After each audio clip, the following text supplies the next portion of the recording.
Cheers! This is Hanover Didot, and I today have the pleasure of sitting down and interviewing Willie Wisely on the eve of the release of his new single, Cut Your Groove. I'm gonna cut your groove right on time.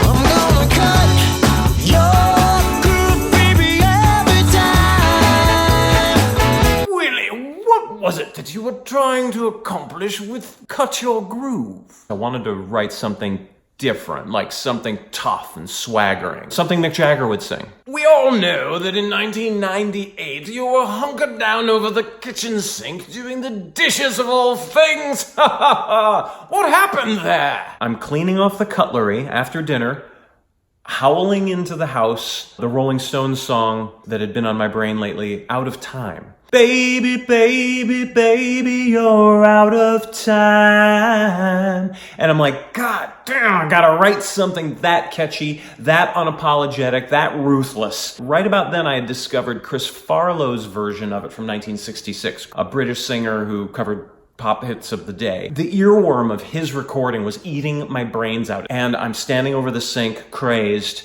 singing the song for the umpteenth time with a knife in my hand, and I'm like, that's it, Cut Your Groove. Perfect song title. You, in the past, have brazenly admitted to reverse engineering the songs of your heroes. Would you agree? Whoa. Yeah, but I do it with caveats. Can't ever have played it live. I can't know what the chord progression is, and I can't have studied the song such that, from a technical songwriter point of view, I know what is making the magic tick in it. I just have to come at it as a fanboy. To me, that seems like a pretty authentic and loving place from which to thieve. At the time, I believe you were in a 60s group, although not in the 60s exactly, called The Conquerors. And that was with Keith Patterson, Atom Fessenmeyer, and the drummer whom you called Bonnie Gregg for some reason. My notes here tell me they gave great show and covered the music of other bands that no one has ever heard of from the continent and the UK. Yeah, and we dressed that good too. The trousers were unbelievable. You can ask any of our fans. The Conquerors gave great trow. The definitive version of the Conquerors playing Cut Your Groove was performed live on stage at the Bryant Lake Bowl, broadcast of radio station 105 FM. We lit that stage on fire without kindling. And it was then that I knew I was sitting on a song for the ages that I'd like to record for my next solo project. In 1999, producer John Fields, the producer of your albums, She and Turbo Sherbet, came a-calling, no? Yeah, he was just checking in, started the conversation with his customary, "What do you got for me?"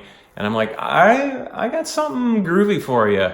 Can you cut it? Yes, I believe that was the session where you called the Minneapolis A-listers. Jim Anton on the bass. He's long played with Johnny Lang and also Greasy Meal. And Peter Anderson on the drums, of course, Polara and the Ocean Blue and the Willie Wisely Trio, yes. Fields played guitar on that session with his hands, and he engineered it with his feet. It was quite a feat. I took a rare turn behind the keyboard. I played a vintage Vox Continental, even took a solo. That solo today sounds to me still all wrong and upside down on the track. A little crazy. Perhaps even crazier than that was that you cut the track to tape in the age where digital recording was becoming the dominant modality. We did it without a click track, without the computer dictating every turn. We did it totally old style like bands used to. The breaks are total daring do. The vocals are off the rails. My favorite thing is the parts are unstudied. The guys didn't quite have the parts under their fingers yet. It rocks, but it swings, sort of like London in the 60s, right? And then for 8 years, you moved to Los Angeles and completely forgot about the entire affair. Yeah, I did film score, and I wrote and recorded and toured behind my 2005 Parador album, and also had my ego shrunken to a prune by an abandoned acting career. Mr. Wisely then went and released 2 more studio albums, 2008's Wisely and 2012's True. And it was only after that he realized he was sitting on a gem of a recording. Yes, by God. And he started to do what they do in the industry, overdub. Ryan Perez-Daple on his horns, and the Corner Laughers, Willie's favorite Bay Area popsters, on backing vocals, no less. I had begun playing Cut Your Groove at my solo shows, most notably on my 3 tours of Japan, where audiences expect you to go long and play unreleased material. Notably, the 2012 version from Shizuoka, the guitarist on that gig, Yuichiro Matsushita. The dude burned a hole in the musical ozone layer. It's an unbelievable version. You have to listen to it. Check out the playlist link below, and you can hear what I'm talking about. Then in 2014, you banded together with Philadelphia It Boys, yes, Cliff Hillis, Jim Boja, and Pete Donnelly, a bit Irish, yes. You formed the group 3-hour tour and did limited East Coast engagements. I admire them so much. They're incredible artists and writers and singers unto their own right.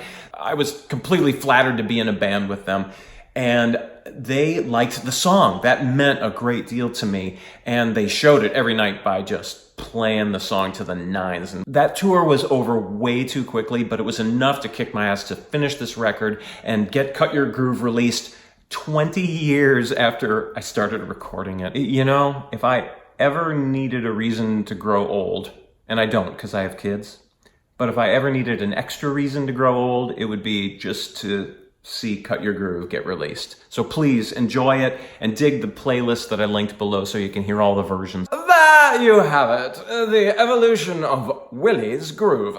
Unfortunate name, no. This is Hanover Dido signing off, and thank you to my friend Hanover Dido, Willie Wisely. Yes, you are darling. I'm gonna cut your